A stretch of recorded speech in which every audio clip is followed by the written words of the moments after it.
চতুর্থ শ্রেণীর প্রিয় শিক্ষার্থী S Haldar sir YouTube channel থেকে তোমাদের সবাইকে স্বাগতম। আজকে তোমাদের নতুন একটি ভিডিও নিয়ে হাজির হয়েছি। বাংলা আমাজনের জঙ্গলে অমরেন্দ্র চক্রবর্তী হাতে কলমে সকল প্রশ্ন উত্তর, হ্যাঁ, এবং দ্বিতীয় ইউনিট টেস্টের সিলেবাসও আমি এই ভিডিওর মাধ্যমে দেখাবো।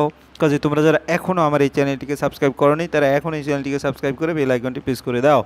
বাংলা সিলেবাস হচ্ছে আমাজনের জঙ্গলে আমি সাগর পাড়ি দেব, দক্ষিণ মেরু অভিযান, আলো, বর্ষার প্রার্থনা, অ্যাডভেঞ্চার। এবং ভাষা পাঠ হচ্ছে বাক্যের কথা, জ্যোতিচিহ্ন, প্রতিশব্দ। পৃষ্ঠা 17 থেকে 47 পৃষ্ঠা। আমরা সরাসরি চলে যাব আমাজনের জঙ্গলে। তাহলে আমাজনের জঙ্গলে হাতে কলমে যে প্রশ্ন, সেই প্রশ্নগুলি অমরেন্দ্র চক্রবর্তীর লেখা দুটি বইয়ের নাম, এখান থেকে ভ্রমণ পত্রিকা। এই প্রশ্নগুলি তোমরা একটু ভালো করে দেখে নাও। 1, 2, 3 এভাবে করে টোটালি প্রশ্ন আছে 10 নম্বর পর্যন্ত। আমি 10 নম্বর প্রশ্নেরই সমাধান দেখাবো। সরাসরি চলে যাচ্ছি সমাধানে। আমাজনের জঙ্গলে লিখেছেন অমরেন্দ্র চক্রবর্তী। অমরেন্দ্র চক্রবর্তীর লেখা দুটি বইয়ের নাম লেখো। অমরেন্দ্র চক্রবর্তীর লেখা দুটি বইয়ের একটি বই হলো সাদা গোরা ও অপরটি আমাজনের জঙ্গলে। তাহলে দুটো বই তোমরা ভালো করে দেখেছো। এরপরের প্রশ্ন হচ্ছে ভ্রমণ পত্রিকা ছাড়া তিনি আর কোন কোন পত্রিকার সম্পাদক? হ্যাঁ, তাহলে ভ্রমণ পত্রিকা ছাড়া তিনি কর্মক্ষেত্র পত্রিকার সম্পাদক। তারপরে ঠিক উত্তরের তলায় দাগ দাও, লেখক গল্পটি যে জায়গায় উল্লেখ করেছে সেটি হলো ইউক্রেন, আমাজন, সুন্দরবন। উত্তর হলো তোমার আমাজন, অর্থাৎ আমাজনের উত্তর হবে। ঠিক আছে, এরপর আমরা পরের প্রশ্নে চলে যাব। আমাদের একেবারে পিছনের, সামনের, পাশের নৌকো থেকে ভারী সুরালা বাজনা ভেসে আসছিল। এটা একবারে দেখা গেছে ভারী সুরালা বাজনা আমাদের সামনের নৌকা থেকে আসছিল। তারপরে হচ্ছে তোমার কি, কোনো একটি নৌকো থেকে বোতর কি হতো, কোনো একটি নৌকা থেকে বোতর দেখা পাওয়ার মিনিট 2 মিনিট 17 মিনিট 10 মধ্যে সব নৌকায় সেই ছড়িয়ে পড়লো। অর্থাৎ উত্তর হবে কি, দেখা পাওয়ার মিনিট 2 মিনিট 2। তাহলে মিনিট 10 না, মিনিট 2 মানে এই যে এটা। তারপরে উষা, ব্রত, টোবো আমার চোখে দৃষ্টি দেখে বুঝতে চাই আমি কে? হ্যাঁ, উবা, এখানে উবা, উষা না তো উবা, উত্তর হবে উবা। 3 5। হ্যাঁ, উবা চক্ষরি, লতাপাতা নাকি কাঠকুটো দিয়ে ছবি আঁকায় ভারী ওস্তাদ ছিল। উবা কাঠকুটো দিয়ে, অর্থাৎ এই যে কাঠকুটো, এই যে এটা হবে উত্তর, এটা। হ্যাঁ, এরপর আমরা পরের প্রশ্নে চলে যাই। গান বাজনা শব্দটির প্রথম অংশ গান এবং দ্বিতীয় অংশ বাজনা পরস্পর পরিপূরক। নিচে শব্দগুলোর পরে তাদের সমার্থক বা প্রায় সমার্থক শব্দ জুড়ে, হ্যাঁ, যেমন লোক, জন, রোগ, ব্যাধি, ভাবনা, চিন্তা, ডাক্তার, বুদ্ধি, আশা, ভরসা, হাক, ডাক, কাঠকুটো, ধন, দৌলত। এরপরে নিচের কিছু কর্তা, কর্ম, ক্রিয়া সরিয়ে ছিটিয়ে আছে, কর্তার সাথে কর্ম এবং ক্রিয়াকে মিলিয়ে লেখো। তাহলে আমি, প্রার্থনা, দেখো, এরকম করে বেশ কিছু এরকম এলোমেলো আছে। আমি ঠিক করে যদি লিখি, কর্তা, কর্ম, ক্রিয়া, আমি প্রার্থনা করলাম। উবা ছবি আঁকছিল, বোতো আকাশে দেখে, সে পাখি দেখছে, ছেলেমেয়েরা স্কুলে যাচ্ছে। এরপরে 6 নম্বরের প্রশ্ন, নিচের শব্দগুলো দিয়ে বাক্য রচনা করো ধীরে ধীরে। ধীরে ধীরে সব কাজ ধীরে ধীরে শেষ করলে ভালো হয়। তারপর বসে বসে কি এত চিন্তা করছো, আগে আগে, তুমি আমার আগে আগে চলো। হেঁটে হেঁটে হেঁটে হেঁটে পায়ে ফোসকা পড়ে গেল। জেগে জেগে, তুমি কি জেগে জেগে এখন ঘুমাচ্ছ? এরপরে তোমার 7 নম্বর, গল্পের ঘটনা অনুযায়ী নিচের বাক্যগুলো পরস্পর লেখো। তাহলে প্রথম হবে 7 5, অর্থাৎ এটাই প্রথম হবে। সামনে নৌকা থেকে সুরেলা বাজনা ভেসে আসছিল। তারপর হবে 7 1, বোতকে দেখা যাচ্ছে। তারপরে হবে 7 4, 7 4 কি আছে, এই যে 7 4, একটা নৌকার গান বাজনা থেমে গেলে বাকিরা যারা যত আগে খেয়াল করবে তারা তত আগে তাদের নৌকা বাজানো হবে। তারপরে 7 2, বোতকে দেখার জন্য আমি বেকুল হয়ে পড়েছিলাম। তারপরে 7 3, বোতকে মনের ভিতরের, হ্যাঁ, সুরে তালে ছন্দে নেচে বেড়াচ্ছে। নিচের প্রশ্নগুলো, লেখক কোথায় হারিয়ে গিয়েছিল? লেখক আমাজনের জঙ্গলে হারিয়ে গিয়েছিল। লেখক কাকে বন্ধু হিসেবে পেয়েছিল? লেখক উবাকে বন্ধু হিসেবে পেয়েছিল। তারপরে 8 3, জঙ্গলের দেবতা বলে কাকে আমাজনের বাসিন্দারা মানে?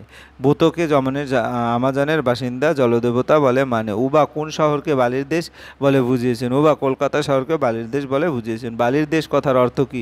বালির দেশ কথা সাধারণত মরুভূমিকে বোঝায়, কিন্তু এখানে বালির দেশ বলতে কলকাতা শহরকে বুঝিয়েছে।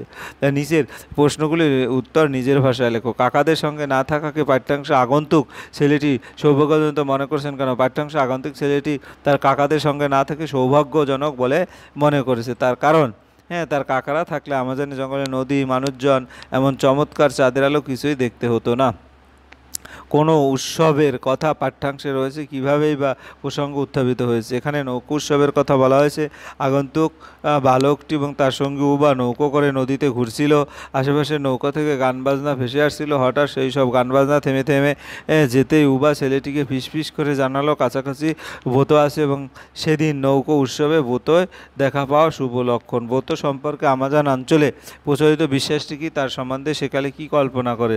আমাজনের জঙ্গলে মনে করা হয় বোতো হলেন জলদেবতা। তিনি আমাজনের মানুষের বিপদ থেকে রক্ষা করেন। জলের তলায় তার মস্ত বড় শহর, সেখানে তিনি তার রঙিন পাথর তৈরি বিরাট প্রাসাদ রয়েছে। তারপর গল্পকথকের চোখে দেখা বোতো শারীরিক গঠনের পরিচয় দাও। তাকে দেখে আগন্তুক ছেলেটি কেমন লাগলো। বোতোকে অনেকটা ডলফিনের মতো দেখতে, খুব লম্বা একটা প্রাণী, 3-4 হাত, জলের নিচে ধীরে ধীরে এঁকে বেঁকে ঘুরে বেড়াচ্ছে। নাক বা ঠোঁট সরু লম্বা, 1-1.5 হাত, মাথাটা মানুষের মাথার চেয়ে বড়, শরীরের শেষ প্রান্তে থেকে লালচে গোলাপি, লেজটা দুদিকে ভাগ হয়ে গেছে। বোতোর যে রাতের ছবি পাঠ্যাংশে রয়েছে তার বিশেষত্বটা লেখো। পাঠ্যাংশে নৌকো উৎসবে দেখতে পাওয়া বোতোর কথা রয়েছে।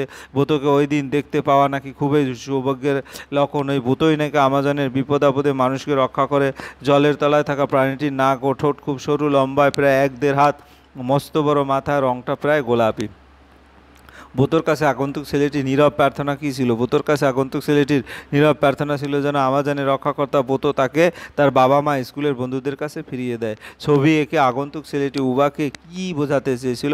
আগন্তুক ছেলেটিকে উবা একটি ছবি এঁকে নিজের বাবা মা, বন্ধুবান্ধব, স্কুল, কলকাতা শহর, শহর ভাড়া, ঘর বাড়ি, তারপরে গাড়ি ঘোড়া, দোকান বাজার, লোকজন, এমনকি কলকাতার নামটাও বারে বারে শুনিয়ে নিজের মানুষজনের কাছে ফিরতে চাওয়ার আকুতি বুঝি। উবার কলকাতা সম্বন্ধে কী ধারণা হলো? উবার কলকাতা সম্পর্কে ধারণা হলো যে কলকাতা হলো একটি বালির দেশ, যাকে মরুভূমি বলা হয়, কারণ বালির দেশের মতন কলকাতা কোনো জঙ্গল, পাখি, প্রজাপতি, বড় বড় নদ নদী নেই। আর উবার চোখে সেখানে যা নদ নদী নেই, সেটা তো বালির দেশ।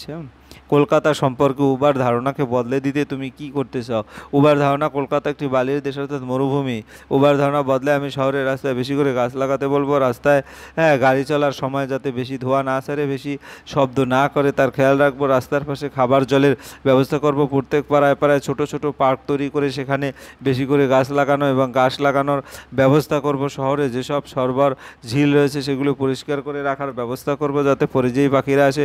প্রত্যেক বাড়িতে যেন কিছুটা বাগানের জন্য অংশ থাকে তার ব্যবস্থা করব। এরপরে হচ্ছে ঘটনার পাশাপাশি কারণ উল্লেখ করো। কারণ, ঘটনা, ঠিক আছে। সামনের নৌকো, এরকম করে আমরা যদি নৌকোর উৎসবের দিনে নৌকাগুলো গান বাজনা হয়, সামনের নৌকা থেকে ভারী সুরালা বাজনা ভেসে আসছিল। তারপরে 2 নম্বর হচ্ছে কারণ, মিনিট 2-1-এর মধ্যে সব নৌকোর গান বাজনা থেমে গেল। উবার ফিসফিস গলায় শুনতে পেলাম বোতোর দেখা পাওয়া গেছে। এই সুখবরের কথা ছড়িয়ে পড়ার সঙ্গে সঙ্গে একটা নৌকা বাজনা থামালে অন্যের বাজনা থামিয়ে দেয়। সকলে গানা বাজনা থামিয়ে যতটা সম্ভব নিঃশব্দ চারিদিক থেকে গোল হয়ে নৌকোর কাছে ফিরে আসতে থাকে।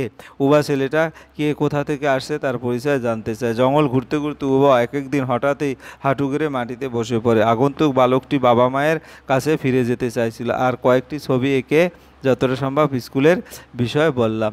এই হচ্ছে টোটাল তোমার আমাজনের জঙ্গলের সকল প্রশ্ন উত্তর। ভিডিওটি দেখার জন্য অসংখ্য ধন্যবাদ।